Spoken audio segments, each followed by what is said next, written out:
'uruban atraba.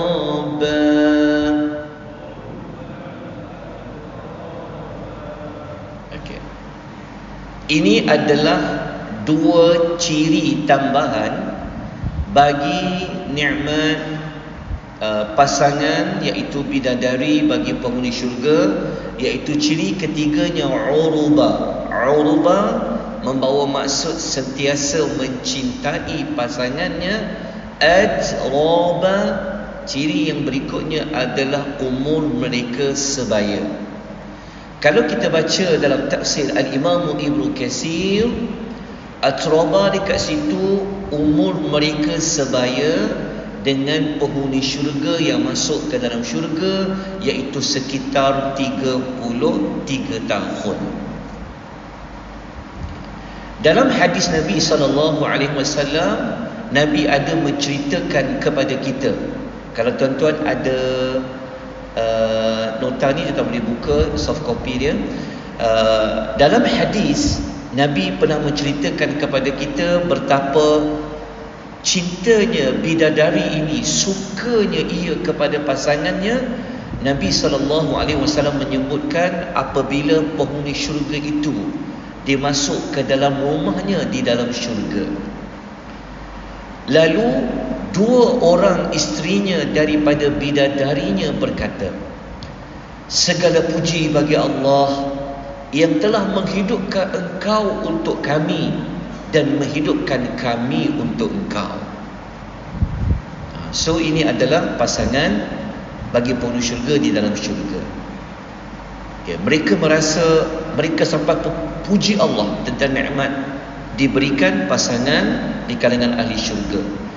Kalau kita baca dalam hadis riwayat Al-Imam Tirmizi, memang kita akan jumpa hadis ni, kita pernah baca, iaitu ahli syurga ni umur mereka sekitar 30 atau 33 tahun.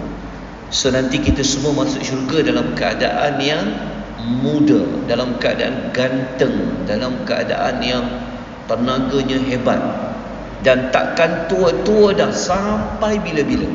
So pasangan bidadari itu pun Allah akan bagi sekitar umur yang sama, tidak akan tua-tua. Okey, dalam Al-Quran ada beberapa tempat lain kalau nak cari perkataan atraba yang mereka umur sebaya, kita boleh cari dalam surah Sad ayat 52 dan juga dalam surah An-Naba ayat 33. Mungkin ada di kalangan wanita yang bertanya-tanya, kalau lelaki ada bidadari, kami ini ada siapa? Betul tak? Itu yang ditunggu-tunggu ni. Satu ketika ada Ummu Imarah Al-Ansariyah radhiyallahu anha, dia pernah jumpa Nabi dan dia berkata kepada Nabi, dia kata, ma ara kulla syai'in illa lirijal. Dia kata, aku lihat segala-galanya hanya untuk kaum lelaki. Wa ma aranin nisa, dan aku tak lihat ada untuk kaum wanita. Dia kata. Mungkin ibu-ibu ni pun tertanya-tanya, dah dekat 2 minggu dah, untuk orang lelaki je. Kami orang perempuan ni macam mana? Sebenarnya soalan ibu-ibu tu pernah ditanya oleh wanita-wanita di zaman Nabi. Kalau untuk wanita pula macam mana? Maka Allah Subhanahu wa ta'ala menurunkan satu ayat dalam surah Al-Ahzab ayat 35 ini. Ayat ni Allah menyebut tentang perempuan, laki perempuan, laki perempuan. Biasa kot baca ayat ni, innal muslimina wal muslimat wal mu'minina wal mu'minat wal qanitina wal qanitat was sadiqina was sadiqat was sabirina was sabirat. Sampailah hujung tu Allah kata, wadzakirina Allah kathiran wadzakirat. Kalau kita baca ayat tu, Allah ulang, orang lelaki yang Islam, perempuan yang Islam, lelaki beriman, perempuan beriman, lelaki yang taat, perempuan yang taat, lelaki yang benar, perempuan yang benar, sampailah kepada Allah kata apa? Orang lelaki yang banyak menyebut nama Allah, orang perempuan yang banyak menyebut nama Allah. Allah sediakan kedua-dua golongan ini apa? A'adallahu lahum maghfiratan wa ajran 'azima. Allah sediakan keampunan dan pahala yang besar. Riwayat Tirmizi. Jadi jangan bimbang orang perempuan di dalam syurga, di ada akhirat tidak akan ada berlakunya diskriminasi, tidak. Ada pasangannya. Orang yang masuk syurga, Allah tidak akan membiarkan ia bersendirian. Tidak akan ada. Ada dalam hadis tersebut, tidak akan ada orang yang membujang. Tidak akan ada. Siapa pasangan dia, wallahu ta'ala alam. Yang pasti masuk syurga saja, dia akan ada pasangannya. Baik, kita terus kepada ayat nombor 38. Dah nak masuk penutup golongan kanan. Li ashabil yamin.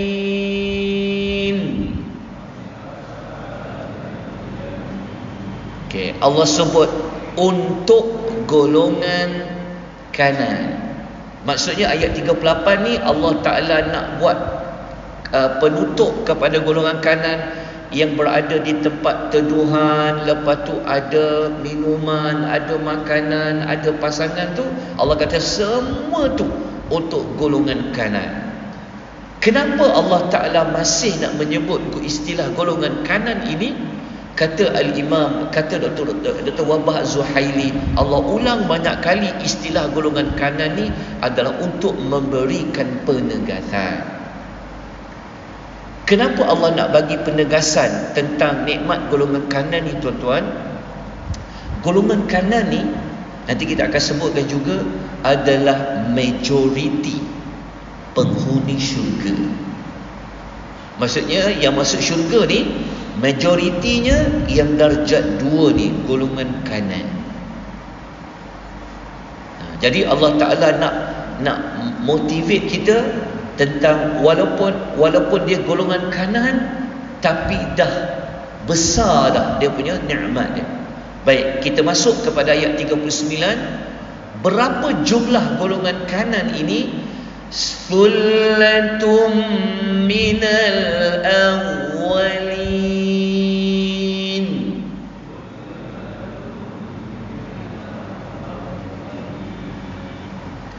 Wa thullatum minal akhirin.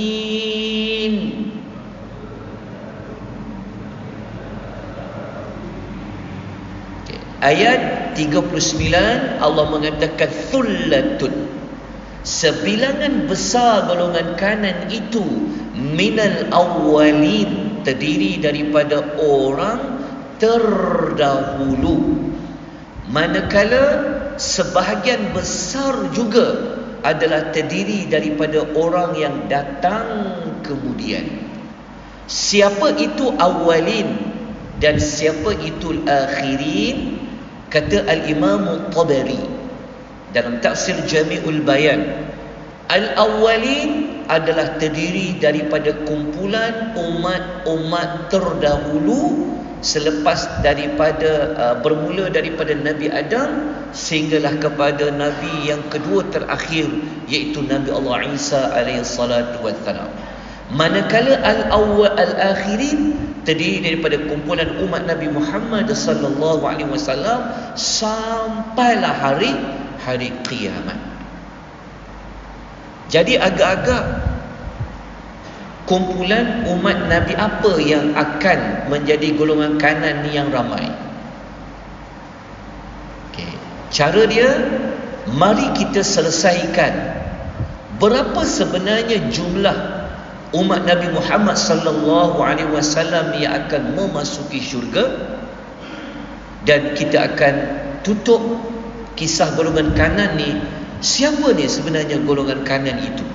Okay, dalam hadis Nabi sallallahu alaihi wasallam, saya terus pergi kepada terjemahan hadis, Nabi SAW pernah bersumpah, demi Allah yang menguasai diriku, aku sangat berharap bahawa kamu umat Muhammad akan menjadi 1/4 penghuni syurga. Maksudnya kalau semua manusia masuk syurga ni 1/4 umat Nabi SAW. Para sahabat dengar maklumat tu, para sahabat buat apa? Allahu Akbar, mereka bertakbir. Setelah itu Nabi sambung lagi, aku sangat berharap 1/3 penghuni yang masuk syurga itu adalah daripada kamu. Para sahabat dengar, para sahabat kata apa? Allahu Akbar. Lepas tu Nabi sebut lagi, aku berharap semoga kamu menjadi separuh daripada penghuni syurga. Para sahabat jawab apa? Allahu Akbar. Rupa-rupanya semua manusia Allah masukkan dalam syurga ni, daripada umat Nabi Adam sampai umat Nabi sampai hujung zaman, yang masuk syurga ini separuh daripada syurga tu umat apa? Nabi Muhammad SAW. Maknanya umat Nabi lebih ramai. Separuh umat Nabi, separuh lagi umat Nabi Isa sampai kepada nabi-nabi yang sebelum ni. Jadi semoga Allah memasukkan kita di kalangan separuh penghuni syurga ini adalah daripada umat Nabi sallallahu alaihi wasallam. Siapa golongan kanan tu? Ini masuk kepada tajuk tindakan selepas tadabbur. Mari kita berusaha untuk menjadi golongan kanan, seperti mana disebutkan oleh Asy-Syanqiti dalam Adwaul Bayan. Dia kata sebenarnya dalam ayat Quran yang lain ada Allah menyebutkan sebahagian ciri golongan kanan. Kita kena tengok dalam surah Al-Balad ayat 13 sampai ayat nombor 18. Ayat ni boleh jumpa dalam buku surat 594. Boleh baca ayat ni, saya tak perlu baca satu-satu, tapi Allah menyebutkan terjemahan dia. Mereka ni siapa? Allah Ta'ala kata fakku raqabah. Mereka ini membebaskan hamba daripada penghambaan. Mereka ini memberi makan pada manusia sangat perlukan makan. Mereka bagi pada anak yatim daripada kaum kerabat, orang miskin makan. Kemudian apa lagi amal mereka? Mereka ini orang yang beriman, yang saling berpesan-pesan supaya banyakkan sabar. Umat yang selalu berpesan-pesan untuk saling berkasih sayang. Nombor ayat nombor 18 Allah sebut ciri-ciri tadi itu. Last kali Tuhan kata apa? Ulaika ashabul maimanah. Mereka itulah golongan pihak kanan. Okey, kita dapat sedikit ciri-ciri mereka. Kita kena cuba ni menjadi umat yang saling memberi nasihat, ajak supaya manusia bersatu, berkasih sayang, elakkan perpecahan. Itu adalah ciri golongan ashabul yamin. Kalau dibaca dalam ulasan Ibnu Kathir kata, golongan kanan ni juga nanti di hari akhirat ketika dikumpulkan di padang mahsyar, mereka inilah yang akan duduk di sebelah kanan arasy.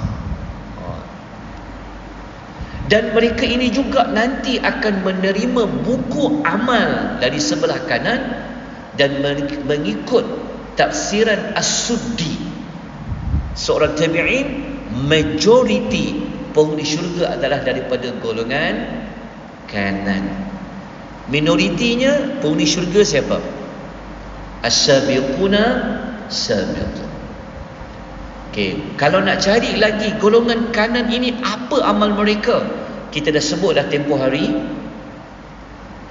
Golongan kanan ini sudah pasti amalnya tidak sebanyak, tidak sehebat golongan sabiquna sabiqun. Baik, sebelum kita masuk kepada satu lagi golongan, izinkan saya menunjukkan perbandingan antara nikmat golongan yang mendahului dengan nikmat golongan kanan. Waktu kita baca ayat-ayat yang golongan sabiqun, Allah ada sebut spesifik. mereka ini ada wildan. Ingat lagi wildan yang akan mengelilingi penghuni syurga, dipanggil khadam di kalangan anak-anak muda tu. Tapi dekat golongan kanan Allah tak sebut wildan tu. Bukan bermaksud tidak ada, tetapi Allah tidak menyebutkan adanya khadam bagi golongan kanan. Ketika mana nikmat minuman, golongan as-sabiqun, Allah sebut mereka ada bekas apa? Bekas yang ada gelas, ada cerik, ada piala. Tapi dekat golongan kanan Allah tak sebut pun bekas-bekas minuman tu. Dan ketika Allah menyebut tentang buah-buahan, golongan as-sabiqun ni Allah kata mereka boleh pilih apa sahaja buah yang ada. Tapi dekat golongan kanan Allah hanya menyebut apa? Buah tu banyak. Nampak tak perbezaan penyebutan dia? Manakala ketika golongan sabiqun Allah menyebut tentang daging burung, tetapi dekat golongan kanan Allah tak sebut. Dekat golongan kanan ketika Allah menceritakan pasangan bagi penghuni syurga itu, bidadari diumpama seperti mutiara yang tersimpan, tapi golongan kanan Allah tak sebut kecantikannya. Dekat golongan sabiqun Allah ada menyebut tentang nikmat apa? Mereka tidak mendengar perkataan yang menyakitkan. Betul tak? Nikmat keselamatan, nikmat pendengaran. Tapi golongan kanan Allah tidak menyebutkan. Kenapa berlaku perbezaan? Inilah isyarat kepada ada perbezaan nikmat balasan bagi sabiquna dengan golongan kanan. Baik. Pengajaran ayat 38, 39 sampai 40 pada pagi ini telah pun kita sebutkan tadi tu. Golongan kanan dapat nikmat banyak dalam syurga. Golongan kanan terdiri pada umat Nabi sallallahu alaihi wasallam dan juga umat yang terdahulu. Baik, kita masuk ayat yang ke-41. Boleh tuan-tuan? Ada 1 minit lagi. Nak masuk ke 20 minit. Okey. Kita mulakan dengan golongan yang ketiga. Golongan ketiga ni Allah panggil dia golongan apa? Wa ashabus shimali ma ashabus shimal.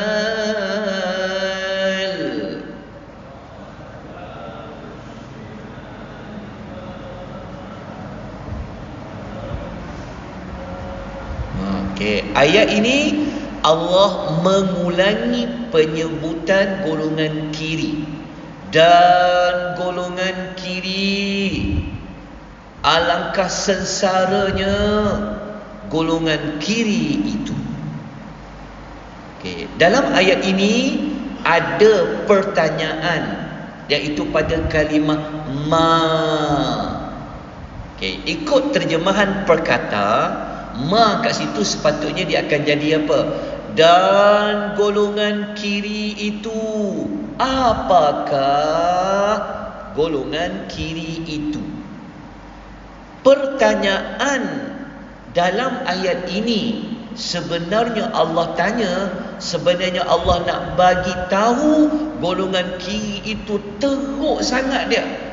Sebab tu Allah bertanya sebagai bentuk menghina, mencemuh tentang keadaan mereka yang masuk ke dalam neraka sebagai golongan kiri. Apakah azab yang Allah timpa pada golongan kiri? Kita sambung esok insya-Allah dengan melihat nota yang bercetak. Dia ada seronok dia lebih sikit. Kan dia tak tengok dia kesian juga. Okey. Ayat nombor 42. Okey, saya dah bagi nota pada tuan-puan, nanti boleh tengok ya. Kalau tuan-tuan nak dapatkan slide daripada ayat pengenalan sampai hujung ada lebih kurang 670 slide PowerPoint. Cuma nanti tuan-tuan susah nak scroll lah, payah sikit. Okay, insyaAllah kalau masih ada yang perlu dapat nota soft copy, tolong bagi tahu. InsyaAllah kita akan sediakan. Jadi saya mohon maaf pagi ini tak ada sempat untuk mengambil nota yang telah disediakan untuk dada perempuan. InsyaAllah esok saya akan serahkan amanah pihak yang telah memberi sumbangan nota percuma kepada tuan-tuan dan puan-puan, InsyaAllah. Aqulu qawli hadha wa astaghfirullahal azim wa billahi taufiq wal hidayah. Wassalamu alaikum warahmatullahi wabarakatuh. Subhanakallahumma wa bihamdika asyhadu an la ilaha illa anta. والعصر إن الإنسان لفي خسر إلى الذين آمنوا وعملوا الصالحات وتواصوا بالحق وتواصوا بالصبر.